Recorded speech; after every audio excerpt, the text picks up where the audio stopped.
This is Coming to you from the heart of the Pacific, brought to you by Paulie by Design. respected at all times. Broadcasting from San Francisco, California, the city by the bay. It's about to go down. We shine on positive Pacific Islander role model every Sunday. Party on a Sunday. From 10 a.m. to noon, it's time for the iconic Faika Broadcast with your hosts, Listening to Naki and Carl.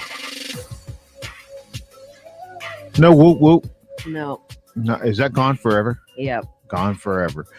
It is Sunday, August 21st, season 6, episode 25, 24, 25. Do you know which one? 25. 25, episode 25. Today we are going to talk about the Amu barbecue. That's probably going to be the bulk of the show. We did a lot, saw a lot, participated in a lot yesterday in one of our favorite events in of all the ones we go to. Yeah. This is That's one of our the favorites. favorite events that we go to all year. So we're going to talk about that, people that we saw, organizations that are there, the great work that's being done by the organization All My Usos. We're going to talk about Tyson Pedro continues on his comeback trail. He was at UFC 278 last night. For a second. Took a minute and 5 seconds to get his work done so he could, if you get paid the same, and he just decided, I'm going to make it efficient, get done in a minute and get out of there. He continues to sport the baddest in all of MMA. We're going to talk about that. We're going to talk about a little bit of our community announcements. We are not in Fiji. We'll probably touch on that. I know. And that's the show today. Naki, was good. Good morning. So good morning to people that are checking in on Facebook. Sister Adele is on. Good morning, Adele. sister. We're going to talk about Adele. Who holds down the fort at the Backpack Center at the Amo Barbecue. Kook, who's checking in from American Samoa. Good morning, Kook. From the 684, Selma McMillan. Bethia, good morning. Lupe Solo, thank you for tuning in this morning.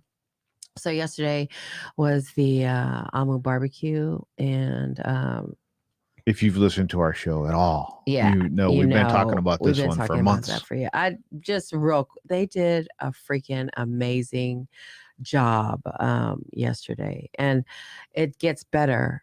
So as it grows, it gets better every year. As we walk in every year, and it's just the initial look, right? Mm-hmm. We get there, it starts at 10. We usually get there between 9 and 9:30 every year, so we can talk to people that are setting up. And every year we walk in, and as we walk in that park, every year we go, wow, it outdid themselves again. And this was no different. We're going to talk about all of the things that were a part of it, including Pie Fest.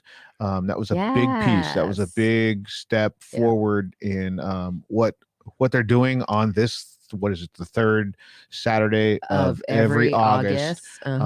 Big step forward for what they had for the kids. But we're going to go through, the day. But as we walked up, just walking first steps into the park, we were like blown away once again. Every year, we look at it and we go, wow, we weren't sure how they could outdo themselves from the year before, but they always do it. Right. Tangi Loto, good morning. Thank you for tuning in. So it was a great event. We were off last week. I was on vacation. Thank you, Jesus. And then it's been go. And we were supposed to be in Fiji this week. What happened? Health concerns. I have health concerns. Yeah. And looking at the COVID rate and some of the requirements to go there and all those kind of things, it just felt like it was one of those trips where, as we looked at it, it was as we got closer and closer to it. When I found out that I couldn't go, it didn't feel wrong. Like, it was just one of those things where I was like, well, I guess, everything happens for a reason.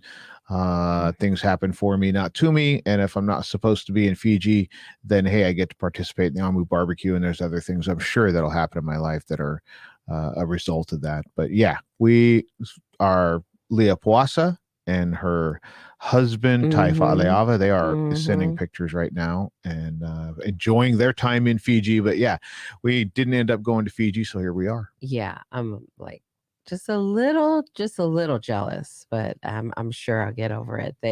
When we booked the tickets, they didn't have COVID restrictions.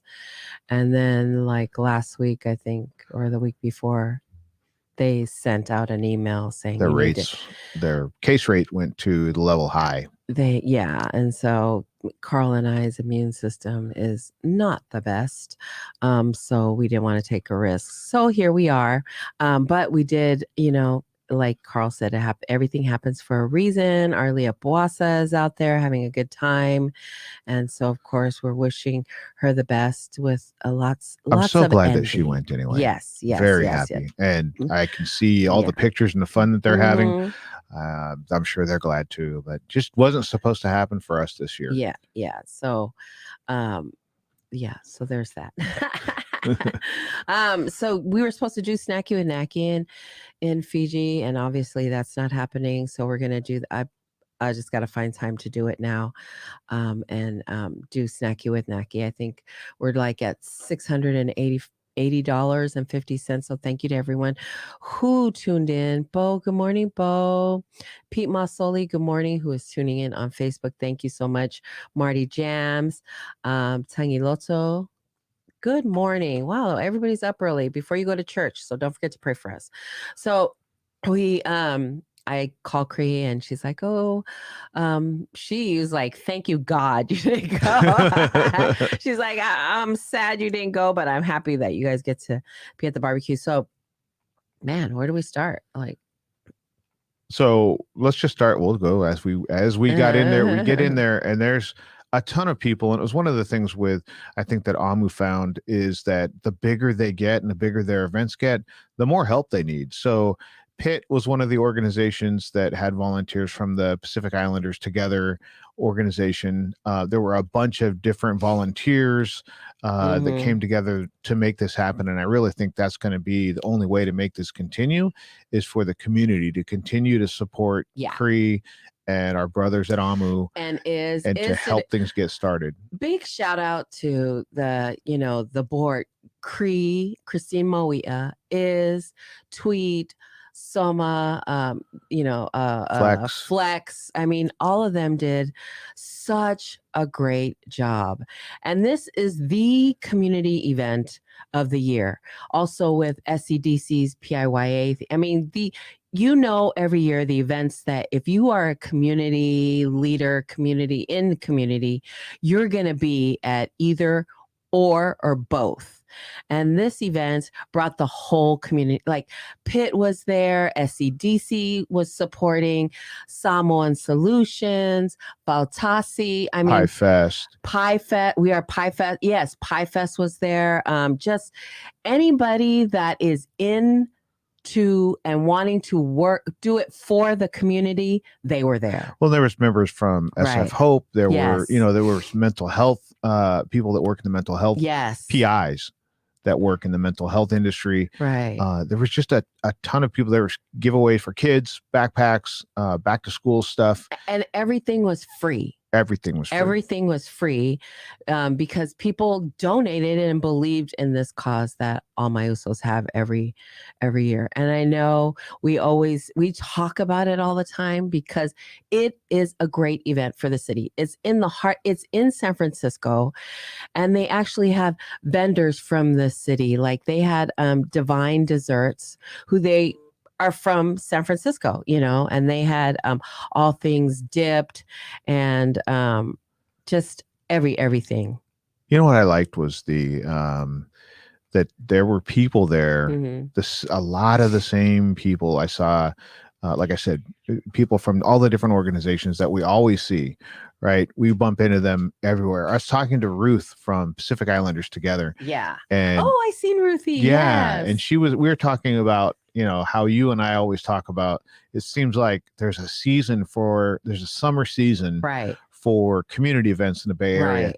And to us, it's like the Pitt Shine event is kind of the kickoff at the beginning too, in the spring. You're right. And then the bookend at the other end is the Amu barbecue. exactly. And then you have a Labor Day coming up, but really the Pacific Islander events, the ones that we are involved in, and we know exactly, you know, the mechanics of everything. Yes. It kind of kicks it off in the spring at Jefferson High School. You're right. And then it's like culminates with the Amu barbecue. Yeah. But just to see how big it is, and you know, it was really, there was a good balance of, you know, if you're a family that has young kids, before you'd bring them and they just run around in the field, kind of like there wasn't a whole lot of things to do for the kids. Now they have the jumpers. The jumpers have been, you know, 2 or 3 events running. Right. That's a mainstay. Right. But Pie Fest was there.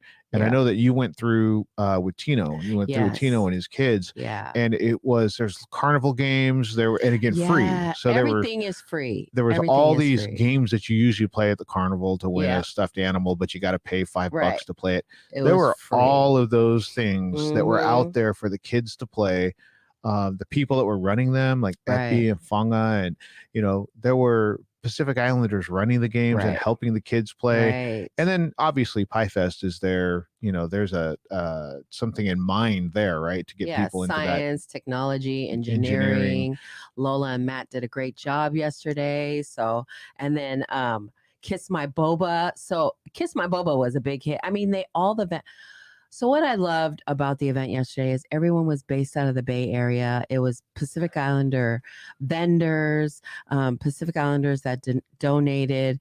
It was just if you don't live in the Bay Area, you need to fly in on the 3rd week of August to come to this event and bring your kids. So, of course, you know, every year it just gets better. And I think another thing too is during the pandemic, they were shut down. 2 years. 2 years, but it didn't stop them. During the 3rd weekend of August, they were giving away backpacks at SCDC. It just didn't stop. And Cree, who is pretty much headlines a lot of the go do this, do that, do that. Well, she's kind of the face and a personality. Yes. She's the personality, and she's the person. So a lot of the Amu brothers, they don't like the camera. They don't want the spotlight. That's not why they started. And not to say that Cree does. Yeah. But they're not going to do it. Right. Right. They're just going to say, no, I'm not doing it. Cree's going to get out there because it's what's the best thing for the organization. Right. So she's going to do those things. She's going to make sure that there's somebody speaking about it. So a lot of people associate Cree with being the head of Amu, and she's the one keeping, you know, she's the one that's really pushing the things. But to see what they have right now, what they have is really the platform. And for, you know, those of us old enough to remember Flag Day, this is as close as you're going to have for Flag Day. And I think because we look forward to gathering in a safe space, that people come out and to support all my Usos. And another thing, you know, Cree is out there. She's the one, you know, that is pushing and everything. She's also, you know, drug with her along on the camera. She drags Is, and she's not dragging Is, you know, right there with her. Sylvia with Faltasi is there. They do a great job of organizing and people that are, I mean, it's a crazy, amazing event. We put up pictures. I posted pictures, just a few pictures, but the day was beautiful. Like usually in the city, it's windy. Like if they say it's 65, it's like 68 or something. So it was 68 degrees. I said it was going to be, and we were like, 70-ish.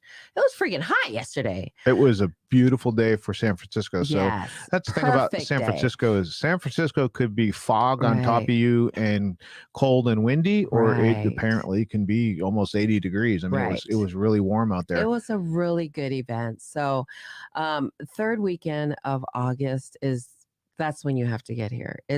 Mark that off on the calendar.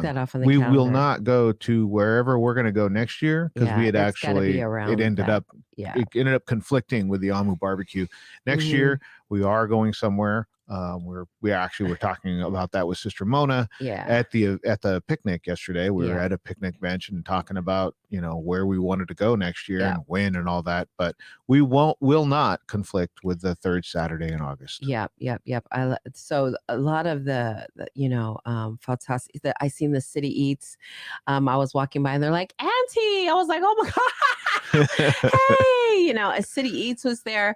SFPD was there in full force. Let me just add that they were like there to support because they gave a big donation to all my Usos. And then good morning to David and Debbie Nunu. Good morning. Nessie Aho is checking in.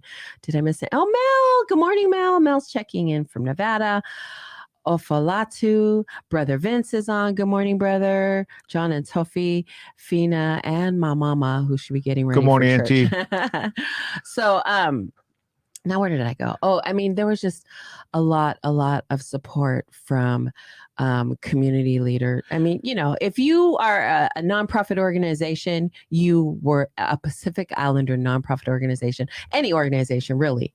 But well, even like Patsy, Tito SCDC, from SCDC, she couldn't be there the whole day, but she made sure that she came by. A lot of people, and she gives her Patsy greeting. She works the entire room, and if the room is an entire park, then she works the entire park and greets everybody. It was really refreshing to see her, and SCDC was there all day throughout. They performed. Oh my God! Well, they closed the show. So they had performances during the day. They had games. There was a fishing game where they had a donut at the end of the other. And somebody sat and you couldn't use your hands to finish the donut. That was funny. They had a banana peeling foifai contest, a coconut, scraping the coconut. Yeah. And then they had the kids performed. It was such a great event. And there you can see we have pictures up of the day, of the day. I have to say that a lot of people lost weight from the last time I seen them. I was like, oh my God, I got to go on a diet tomorrow. Like I seen Brother Tweet, who is one of the board members. I barely recognized him. The man is so thin. I was like, what you doing? And everybody's trying to get healthy. Officer Sellinger. No, Lieutenant Sellinger. Police officer, lieutenant, newly promoted Lieutenant Sellinger was there in support. I got to talk to her for a minute. We will have her on soon, but Pie Fest there, you can see the kids at Pie Fest, and I mean, I'm everywhere with this. One of my favorite things, and there was a lot of my favorite things throughout the day, but if you looked on the opposite side of the park where that baseball field was, there was a San Francisco PD police officer playing baseball with the kids in full uniform. So I was looking over there and I was like, oh, he's just kind of, he was there for like an hour. Yeah. He's the one that brought the balls, the bag with the balls and the gloves and those kind of things. And he played like until nobody wanted to play anymore, he was over there playing. And I think that really exemplifies the partnership that AMU has made with SFPD, because you and I remember the first time we were there. The first time we were at the park, there were no police, there were no Parks and Rec people, there was no fire department, and people were kind of looking around like, we know the neighborhood we're in, and I think it was kind of tense. And then the next year, there was a little bit more involvement from the city, and this year, it was like the city had bought completely into this is the community event that we're going to involve ourselves with and we're going to support. And they were there, and they weren't there from the standpoint of we're guards and we're going to be in the middle of this totally event. Were not there for they that. Were there I mean, obviously if something popped off, they're going to be there, right? But they were involved and interacting with the community. And a lot of the officers are there grew up in that neighborhood. I talked to a couple of the officers. They grew up in that neighborhood, so they were happy to see this event happening in a place that they're familiar with, a place that they work in, a place that they grew up in. And so I love the spirit of the event.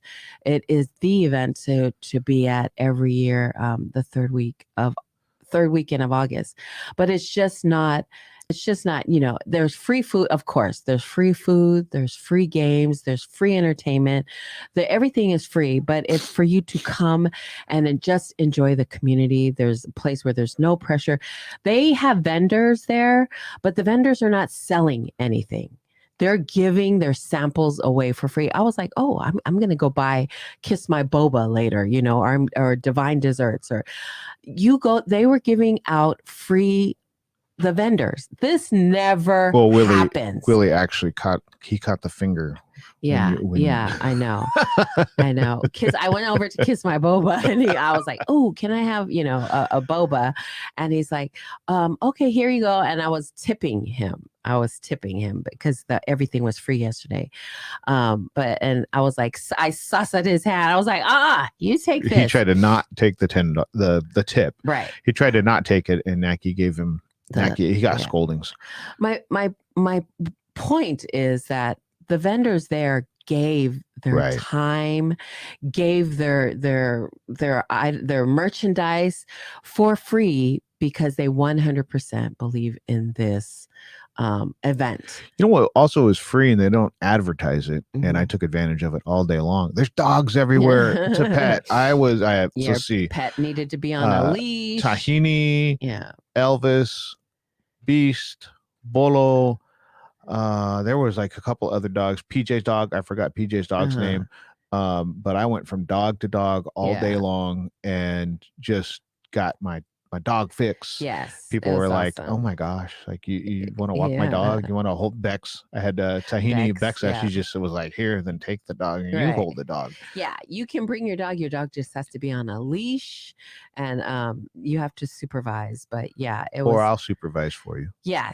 It was just I'm blown away because I really thought those vendors were there to sell stuff, and which is our normal thing that we think when Most we get events. there. Almost all events you go to, the vendors are selling something. So big shout out to those vendors who showed up and donated their time, the setup, their food, or their whatever they were giving away. It's a freaking badass event.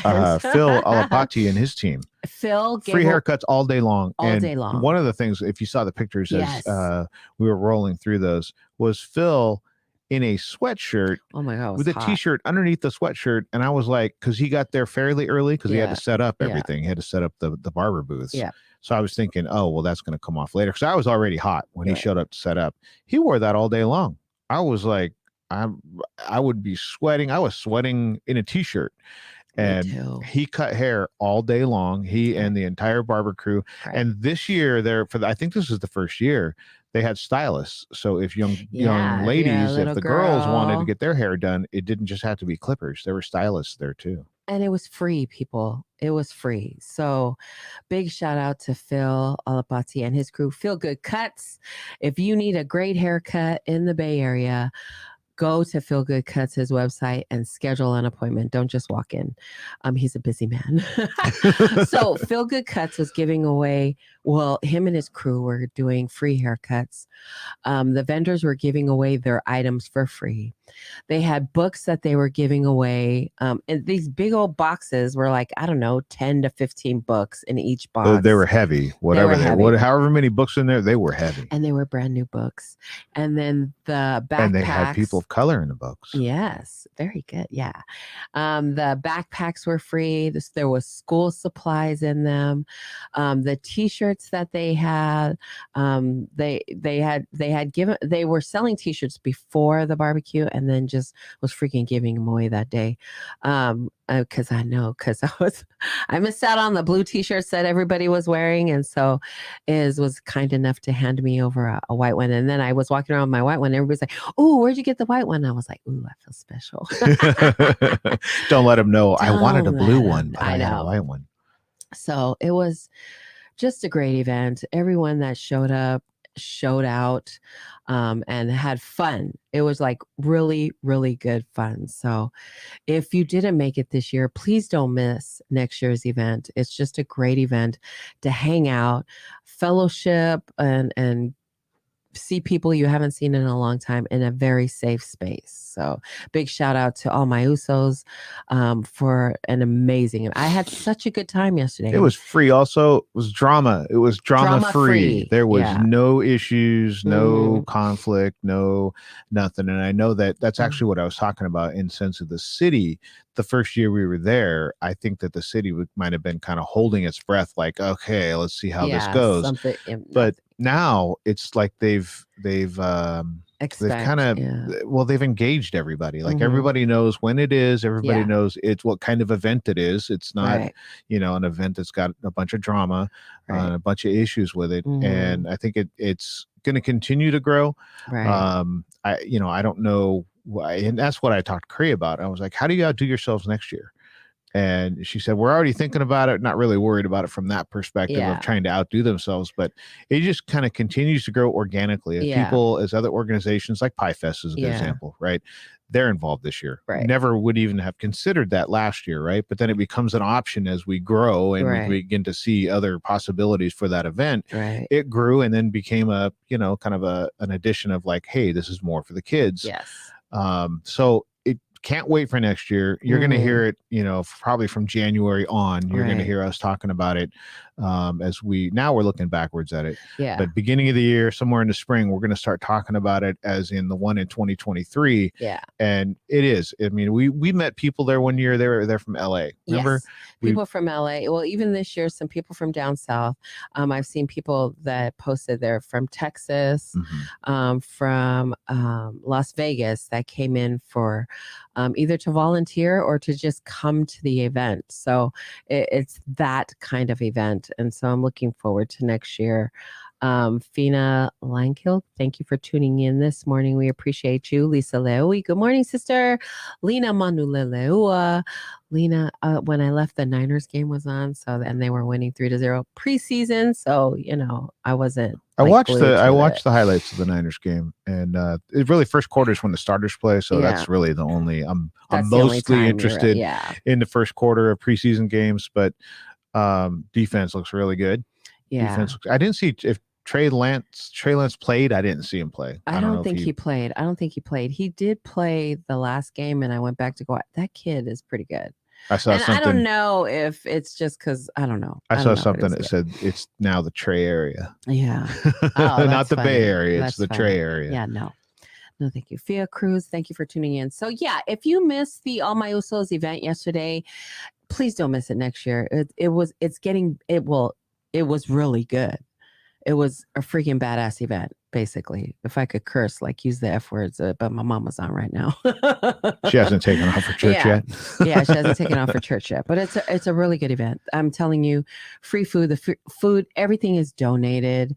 The games, the play. I mean, when I say everything is donated, like the food, the plates, the water, the forks, the cups, all of the booths everything. You see, you don't have to go up there with money to get whatever it's at whatever booth you see. You can walk up to that booth, see what it is. If you want some, then just get some. If you don't, you don't. And there were some people there that just brought their kids to the park to play, and everybody was like, "Come get a food," and there was a face paint. The kids were the kids were getting their face painted.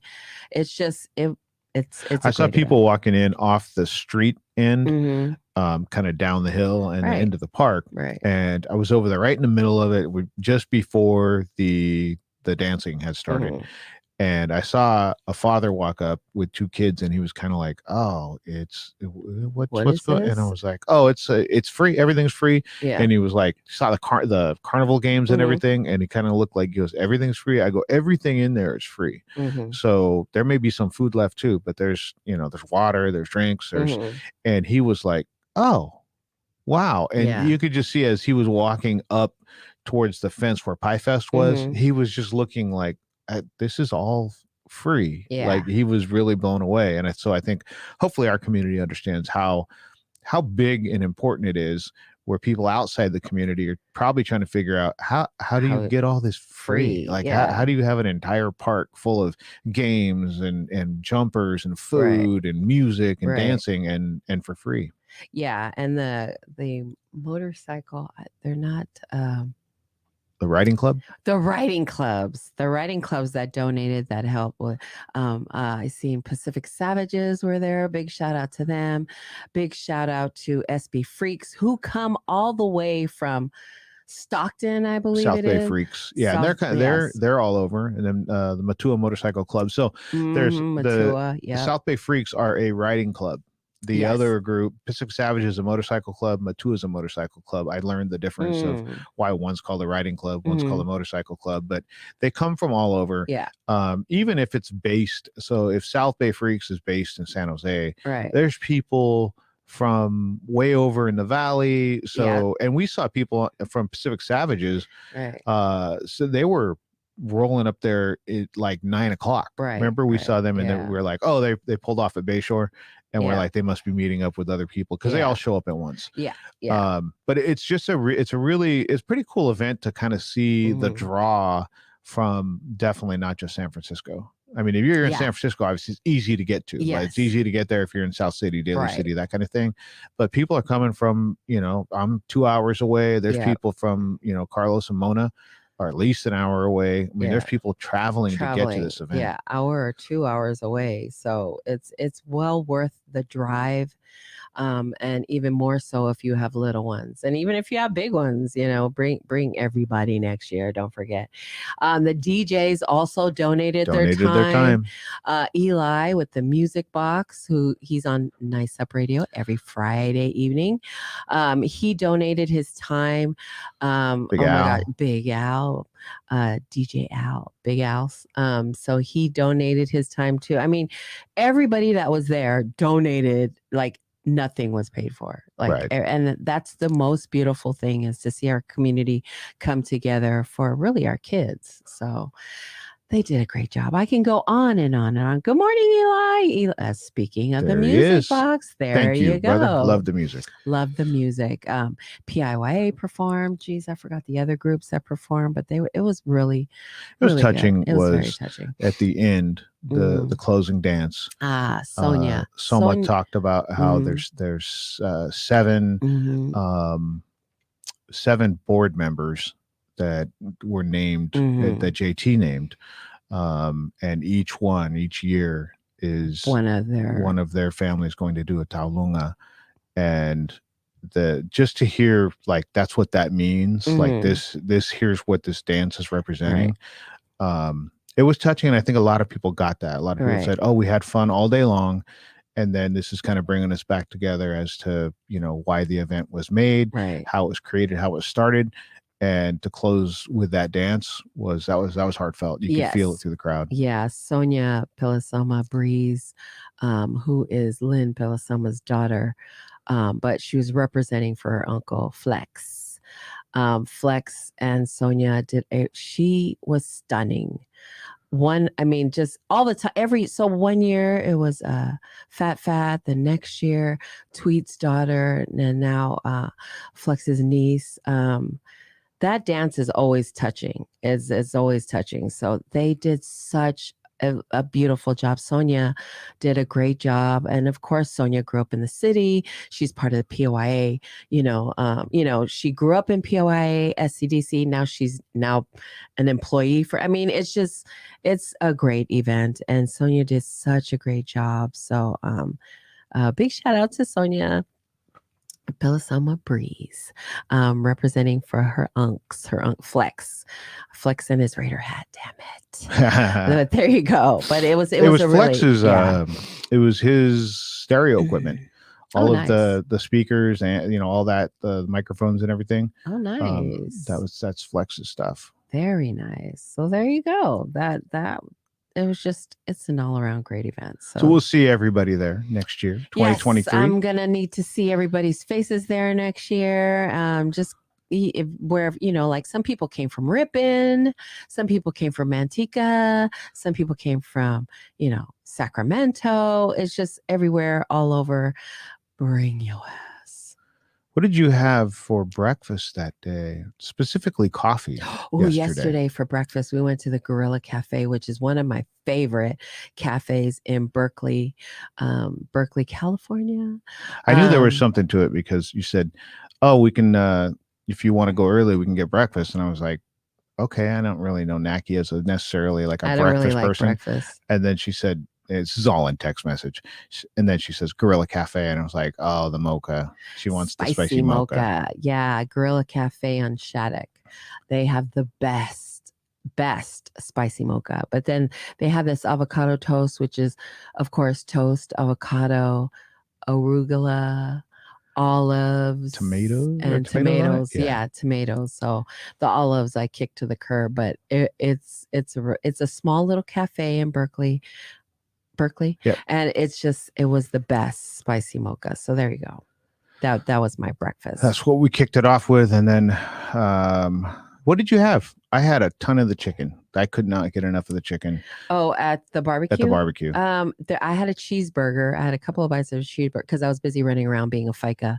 And I really didn't finish. But I had the chicken, which was delicious. I don't know who marinated, but I did see, is it Dan Alapati, who is always at the queue.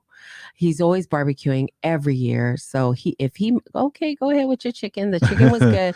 So they had chicken. Oh my gosh. They had burgers, hot dogs, salads, potato salad, mac salad, green salad, chips. I'm a chippy person. And then water, some soda. I mean, everything you can think of. I had a ton of the chicken. Should be at a barbecue. 2 pieces of the chicken, and then Mona was full, and she's like, "Anybody want my piece?" I'm like, "Yep, I'll eat yours too." Oh, so a ton is 3 pieces of chicken? How many pieces of chicken did you have? I have 1. Did you even eat the whole thing? Well, I guess. Yeah, I had a ton of chicken. Yeah, okay, you had a ton of chicken. So yeah, the food is good. The food is hot. Food's hot. You know what they didn't have? One year they had that. Was it crab? Oh, they did have a potato salad. A crab potato salad. What was this? Yeah, it was a crab. I didn't have any potato salad, but maybe that was it.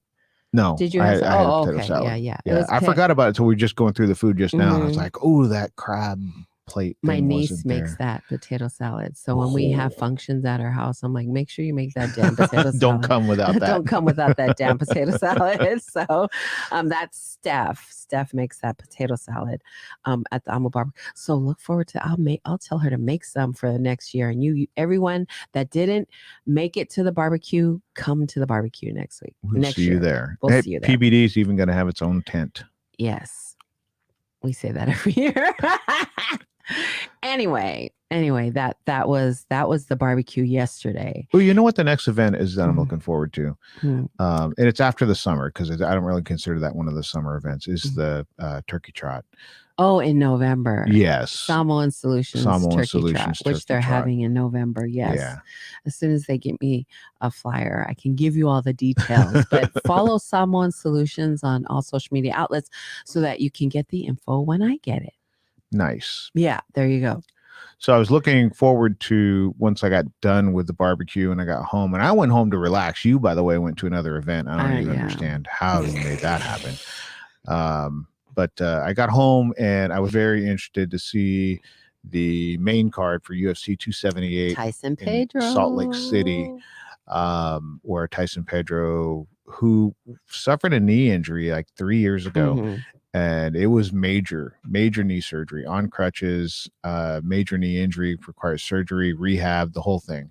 And he's put in a lot of work to get back to where he needed to be. He fought Ike Villanueva like 2 UFCs ago, and stopped him. But it was really he did it with leg kicks, which is new. So his kicking game, he seems to have developed. So I was kind of like, well, how, maybe he can get a real test. So he ended up fighting Harry Hunsucker last night, who used to be a heavyweight, who fought Tai Tuivasa and Justin Tafa. So I think this guy's done fighting Samoans. I think that he'll find a different kind of fighter because he keeps getting beat. Tai stopped him, Justin Tafa stopped him, and then last night in 65 seconds, Tyson Pedro with a kick. He stunned him with a jab, and then he front kicked him and to the body, put him down, and then he finished the fight. So it's really nice to see like the mobility, and the kicking game means his knee must be fine, or he wouldn't be relying on kicks.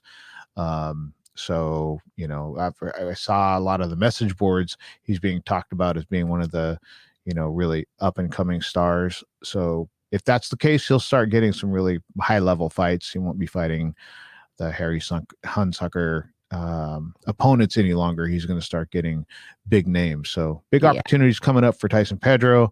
It's good to see him continue to rehab the leg and come back.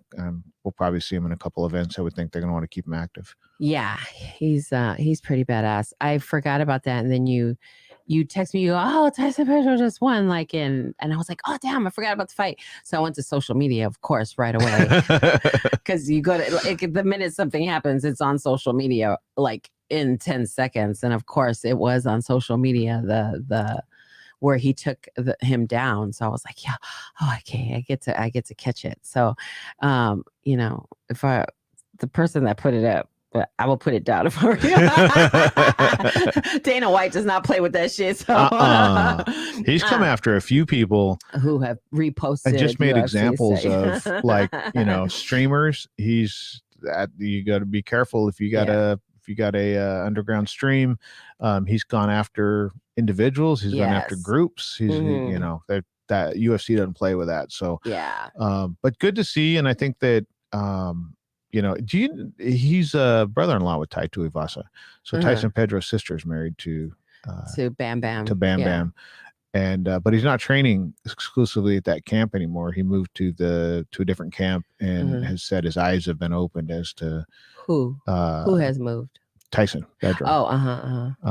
He's training where the UFC middleweight champ Israel Adesanya trains, and he said that it was a learning experience being in there. He felt like a beginner. So he's really learning. Yeah. He looks great. Great. The baddest bella in the UFC. Of all.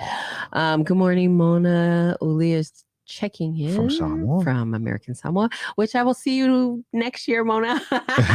My goal is to get back to Samoa next year. So I'm doing that. So with the fam, right? With the fam. The kids are going to make their first trip I'm to going Samoa? to try to get my kids to make their first trip to Samoa. So it'll be good. Exciting. So we're trying to plan a trip to Samoa. I'm looking forward to that since I couldn't make it to Fiji this year.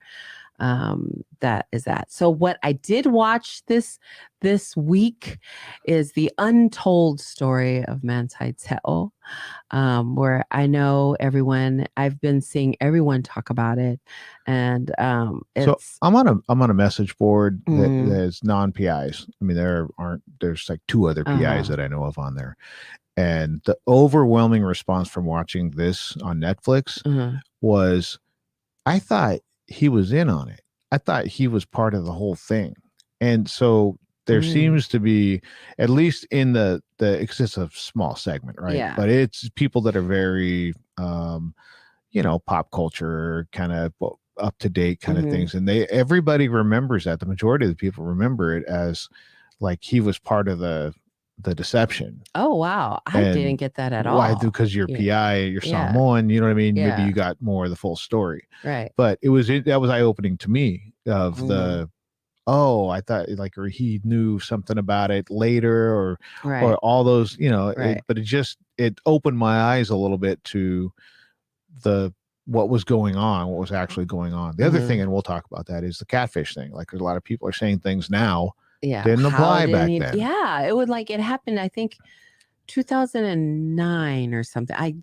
Early 2000, where people didn't really. I'm sure it was happening, but it wasn't like. I don't think the term catfish was even around at that point. I think now there's a show called Catfish now, but I don't think a lot of people knew about catfishing. You know, and I watched the what is it, documentary, Untold documentary, and he's a football player, so he's busy. He's and the PI community is so small, so that and I got this. I was like, oh yeah, that's right. He asked his cousin, and asked people in the community, have you heard of? Do you know Lynn? And people said yes. Right. So if you verify that, you stop checking. It's done. Right. My cousin knows her, so my cousin talks to her, so it's done deal. Right. I just haven't met her, but she exists. Yeah, and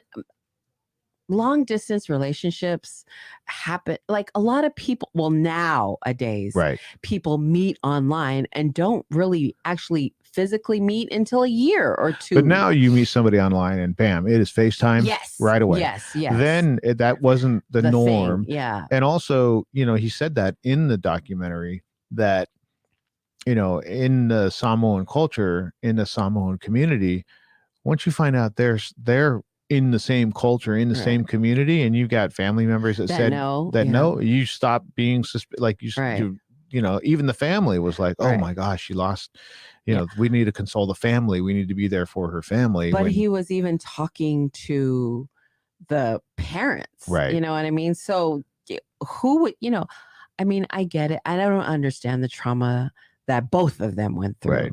But they had to, it just, I don't know. I just, if you haven't watched it, go and make up your own mind. But in my opinion, they were both there's no blaming anybody for anything. Well, but if there's a victim of this, it's Manti. Yes. I mean, if definitely.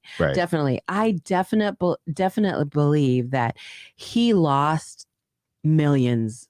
Let's just put it, he lost millions of dollars because of this hoax or scandal or whatever you want to call it. Because he should have been drafted in the first round, right? Period. He should have been the top 3, in my opinion. Instead, he went in the second round, which we all know you lose millions. It's completely different. You have less bargaining power, right? You just have less stature. And at that time, he was one of the top players. Like he was he was going up for he was nominated for the Heisman Trophy. Like, so I think it's a sad thing that happened to him, because I really think that he could have been the next Junior Seau in San Diego, but because of this, and then he speaks of the anxiety he was going through, so of course his mind is going to get all it's going to affect how he plays mentally, physically, and then he went through some shit, and back then everybody was joking, he's seen, and I didn't even realize he's looking at the memes. He's looking at the San Diego newspaper had him, his number with an arm around nothing, I mean, it's a sad story for everyone. It's a sad story for everyone. And I think that the victim was Manti, but also back then, what is the Ronaya was going through her own physical, like she didn't know, transgender, where I don't know. There's just at that time there was nowhere for her to go for help. I think it's telling though, in that she said this was crazy. This was like in the reflection when she looks back at it, she can see her own part. Yes, of 100%. At the point that she calls him, and it's like, oh, it's me, and that was exactly what I was thinking when I was watching it. How he reacted when she said that, and again, I don't want to go into if you're gonna watch it, right? Was exactly what I was like, that's right. Like that, what else would you do? Yeah. And so, those you can see, and I'm not all the way through the whole thing, but you can see her ownership of, I was messed up, but that was crazy. And she said it too. So I'm like, damn, that's fucked up. Why did he do that? And da. And then listening to Ronaya's story, I'm like, she was going through her own struggles of who she wanted to be in this PI family. Like, how do you come out? You know what I mean? Like, how am I going to come out? And in this world that she created, Lene, she was comfortable and wanting 100% to be this person. But at the same time, Manti believed everything that she said. Well, I think with him, it's going to be once you have confirmed it in your mind. Yes. It just all seems weird, but it's not real, because you talk to your cousin, you talk to family members, and people that don't understand the Pacific Polynesian Samoan community, like you just like Carl, when he found us, he did this genetic testing, 23andMe, and it said 99.9% that we are first cousins or whatever. And I was like, yeah, okay. Gina was like, okay. When I found the family, I contacted our cousin Gina in Mm. Las Vegas. And she was like, "Oh, that's interesting. You've got nice. dates and all this stuff about my aunties, real birth dates, and all those kind of things, and the genetic proof that you're our cousin." And she said, "Yeah, I'll get back to you." And then she came back and was like, "Yeah, I checked with my family, and you're our cousin." And I was like, "Yeah, the genetics say that, but that was not going to happen." So if your mom. If Auntie would have said, "No, I don't remember anybody being pregnant. I don't. Nope." If she would have said that, that would have been it. Done deal. You are not you are not our cousin. That exactly would have happened. That's exactly. But that's the coconut wire is very strong in the Samoan community. If Auntie says no, that's not true. That's a wrap. It ain't true. I don't care what genetic testing you did. It ain't true. So Carl had this hard proof that he was our cousin. So when people say, "How do you not know? You never seen Lene," but if he confirmed it with his cousins that said they talked to her, that's more real than genetic proof. That's more real than genetic proof. That's just fact. That's real. Right. My cousin said that he knows her, he met her, she's legit.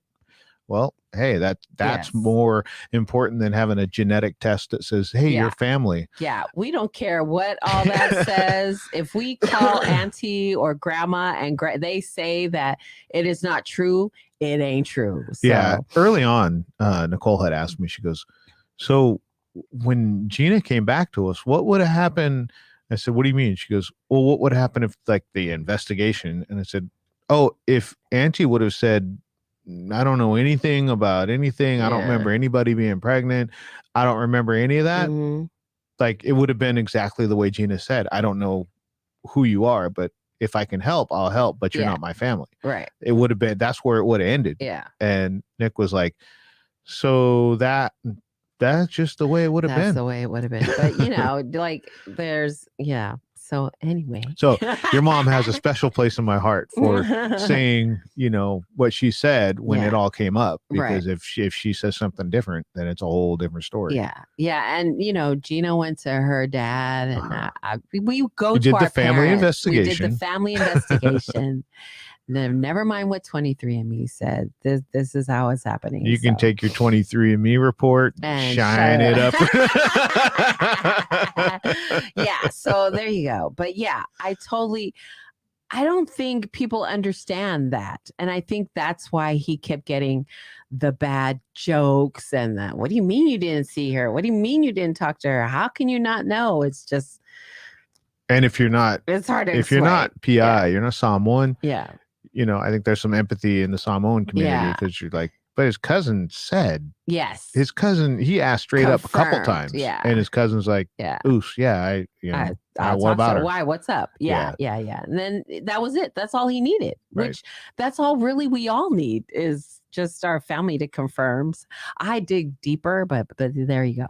Well, and he said, in our community, once you've confirmed it with the family, the red flags go down. Like you stop looking. You just now this is assumed, and we're going to go from here forward. Yes. Yeah. So if you don't get that whole thing, and so that really brought light to, when he said that, I talked to my cousin confirmed. They show the text messages up on the screen, and as you look at it, you're like, all right. That's it. There you go. I know. That's on his cousin. That's on his cousin. His cousin, But that's funny. That's 100% how it goes in the Polynesian family. You just go with your family's word. Why would they lie? There's no reason to, but there's always a reason. So there you go. Mom still doesn't like Renaya. Yeah. I don't blame her. If Monty Te'o was my son, I would feel the same way. That's just a mother instinct. You hurt my baby. You hurt my baby, so you must die now. That's me. You hurt my child in any way, we got problems for the rest of your life. For the rest of your life. So there you go. That's the mother I don't blame her. I don't blame her. I would be the same way. It's almost the documentaries kind of drug it back up for people that weren't old enough to really have been part of it. You know what I mean? Like if you were a certain age when that was going through, that saga was unfolding, you probably heard about it, but you didn't. Like if you were old enough, like our age, you know the details and that kind of thing. So this is more like, just kind of going through things, getting a few more details about things you already knew. Yeah. But if you didn't, weren't old enough to be part of that thing, a lot of this is new information. Yeah. A lot of this is like, whoa, I only heard of it, through this way. So it's an interesting documentation. Did you feel any embarrassment from like, people outside people are going to be looking at the Samoan culture and be going, oh, well, what does that, like, did it feel weird having that on the world stage? No, because it wasn't me. And that's we're stereotyping when you do that. You think that all Samoans or all Polynesians or all Pacific Islanders are like that. Yeah, you're stereotyping. So yeah, I didn't feel any kind of way about it. I felt bad for him during that time. I feel worse for him now.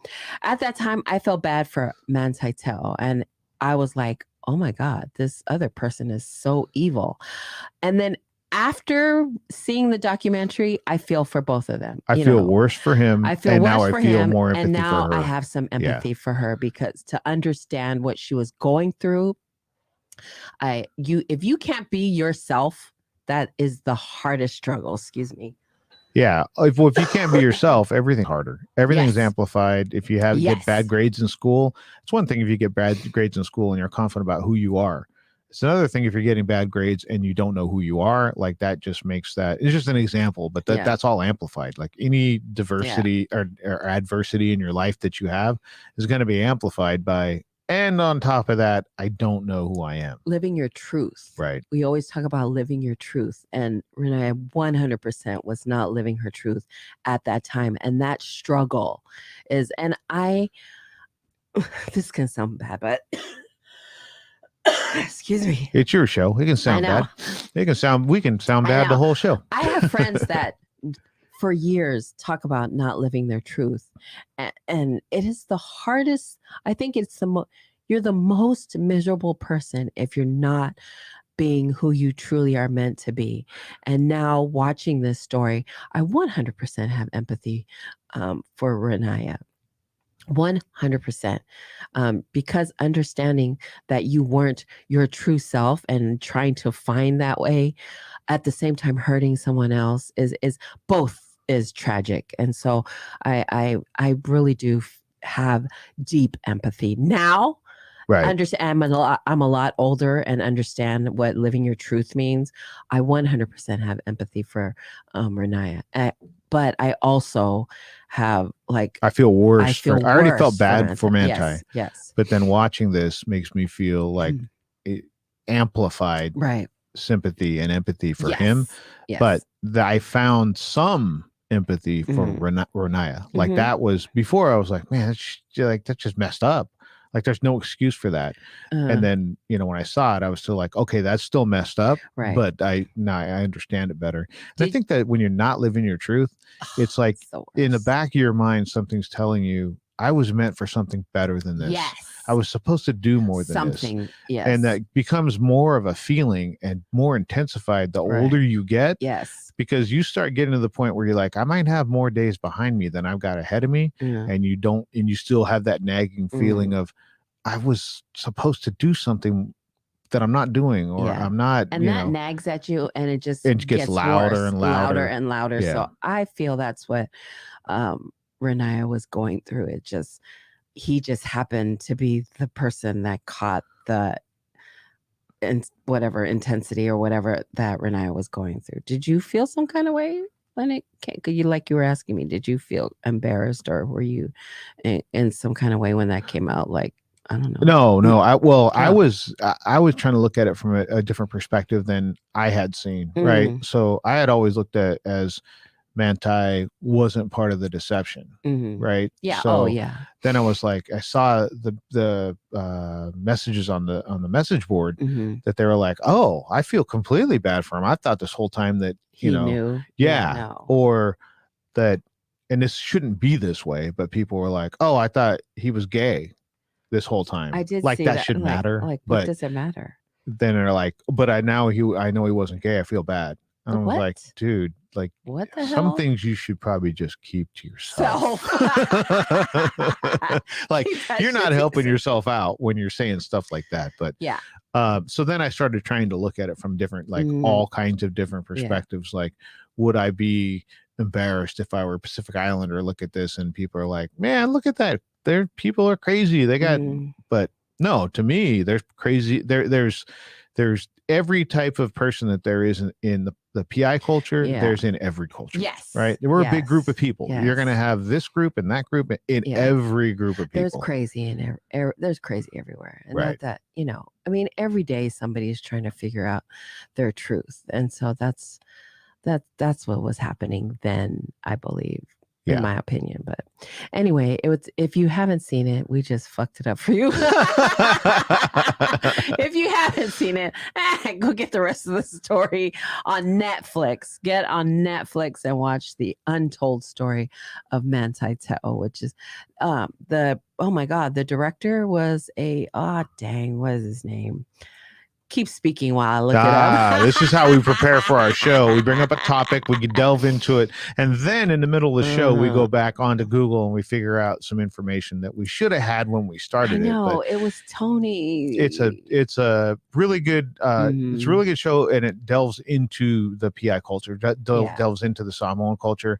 It's really nice to see and hear from the families and the people that were close, and to get some of the that area filled in, you know what I mean? Because we all heard about it. We all got probably a little bit of the backstory of it, and now it's like, so there's a bunch of stuff that I found out that I didn't know. Only thing it really changed was it made me feel even worse for Manti, and then seeing his career. You know what I mean? Like he had, I think he played in the league 7 years, 7 or 8 years. That's a much longer than average, NFL career. So it's not like he didn't become what he wanted to become. One of the things that did, Renaya brought it up, was she said, in the Samoan family, it's faith, family, and football. Faith, family, football, and that was it. And he was a quarterback. Yeah. At the point before he kind of figured out who he was, and she talked about how, that I just wanted to make my dad proud. But is it faith, family, and football? Do you feel? I don't feel maybe it's in Laie it might be. That's Kahuku is, and you hear how fanatical people are about coming from Kahuku. The Red Raiders are, that's a huge football culture. So in Laie or somewhere over in Haula or on the North Shore in Oahu, that might be, and that may be some of the, but it's not like that in every Samoan family. Yeah, the two directors, Tony Vainuku and Ryan Duffy, they did a great job of telling each person's truth. And I loved at the end where Manti Te'o said he prayed, good whatever life he's going through, Renaya, that he prayed, he forgave him basically. So her. Renaya. At the time. Yes. Right. So there you go. It's a good story. Go check it out if you haven't seen it. And we apologize for, giving you 90% of some of the information. Right. So Tony Vainuku and Ryan Duffy. So Tony Vainuku is probably going to get stalked by somebody. Someone might be. Well, he's won Emmy awards, so he's a big deal in the film industry. I just couldn't remember his name right away, but it's a good story. Go check it out. Mala Mala is on. Good morning, brother. Mala Mala was the MC for the games yesterday at All My Uso. I love the way barbecue that he started with the young kids, because he didn't say young or old when he wanted people sitting in the seats. He just said, I need 12 people that are going to participate in this game, and only the kids went up there. The kids were much more brave than the adults. So in the first round of the games, it was all kids, and then after that he was like, no more kids, let's get some adults up here. And he just did a great job of getting everybody engaged and getting everybody to be part of the games, part of the fun. Right. So it was always does a good job of that kind of, he's a very engaging speaker, very inspiring. Yes, he is. So yeah, that was our take on the untold story of Manti Teo. It was a good movie. Go check it out. If you didn't understand what was happening before, you'll understand now. And even if I thought I understood. Even if you think you understand, still it's going to fill in some blanks. It's give you some information you didn't know. Yeah. So that's our 2 cents. Amu's having a blood drive on October 1st from 9 a.m. to 2 p.m. at 2055 Sunnydale Avenue in San Francisco. If you do not know, that is the address to Samoan Community Development Center. If you would like to volunteer or help out, contact Christine Mawia at 650-219-1081. We talked about Kiss My Boba, the Tongan-owned family business. They were at the Amu Barbecue. They specialize in boba. They're open at 12 p.m., open until 10 and 11 on Friday and Saturdays, closed on Mondays. Check their IG for their hours. They're located at 221 El Camino Real in San Bruno, California. Also, one of the vendors that were there, All Things Dip, Christine Haynes. I had caramel apple. Yes, you and did. you can put all kinds of toppings on it, but they sliced up the apples, put in a bowl, and dripped caramel. They make their own caramel sauce. I love the serving sizes that they had. Oh my God. You could go up there and get 5 pounds of stuff. Yeah. So go follow All Things Dipped on social media. That was Christine. Big shout out to her for filling my belly up yesterday. And then Divine Desserts. Go check them out on Instagram. Divine Desserts SF with Michelle was there and Annie. So they did a great job yesterday.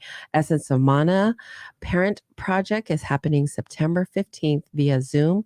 12-week program is designed to support adult family members navigate the youth of today by developing communication skills and tips leading to more nurturing family relations. For more information, contact Nani Wilson at 650-243-4866 or Lou Massina at 415-243-6328. There you go. There you go. We're here next Sunday, right? Are we here next Sunday? Well, you just wait and see. We are here next Sunday. We're here next Sunday at 10 a.m.-ish, depending on what time we get up. But we'll be here Sunday, 10 a.m. You can check us out Wednesday on Island City TV at 10 a.m. Search for Dash Radio app. No, download Dash Radio app, search Island City, and then check out all the great programs there. Also next week, the LA Rugby Sevens is happening. Go follow Island City TV. They will be there all day talking to everybody. There's going to be music, Finn Groove, I seen there. David Thomas, who is pretty badass. He will be performing next weekend. Go follow Island City TV for all the details. We love David Thomas, the first artist to ever perform at Pacific Beats. Yes. Ever? Yep. He was the first one to perform it. Yes. There you go. So go follow Island City TV for all the details. And Koviki Talk will be back next Monday at 5 p.m. So look out for that. We'll have special guests coming on next Monday at 5 p.m. right here on PBD. Go follow our YouTube channel. Go subscribe. Please, pretty please go subscribe to I'm begging now. I'm trying to push our YouTube channel now. So go follow, subscribe to our YouTube channel. Get us to 500 people. How about that? Let's start with 500. We're at 3-something. And then Snacky with Nacky will be happening next week. So come back to FICA with us. Love y'all.